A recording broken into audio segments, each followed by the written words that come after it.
这是民国丁丑年，1937年，燕如山人刻绘的紫泥粉浆施绿釉的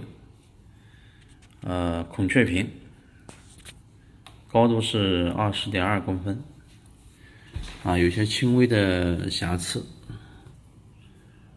比如像这个肩部的这个雀尾纹，这里有这种细小的飞皮，小磕损。另外呢，它也是这个自然的老化，这痕迹是很明显的。另外就是圈足的这种小磕碰。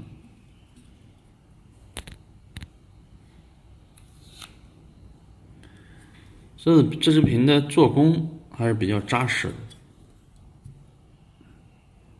本身这个屏呢挺耗功夫，像铺手都很细腻，处理的都很细腻。肩部这个雀尾纹呢，通常施这个黑料的比较多，这个粉绿的少一些。这个瓶子刻绘的相当的精彩，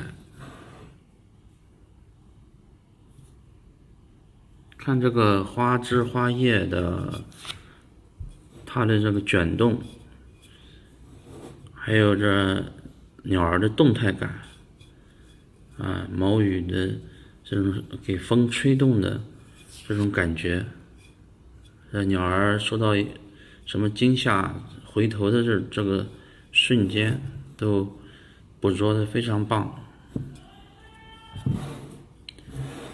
这一面呢刻的书成蕉叶闻油绿，引到梅花聚异香。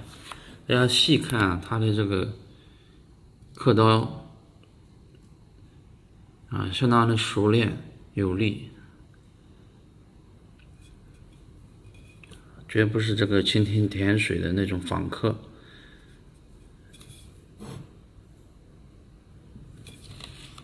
用刀深而有力，而又流畅自然。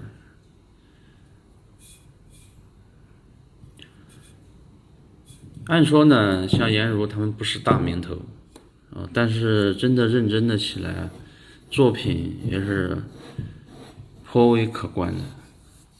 所以这支瓶子，我个人还相当欣赏。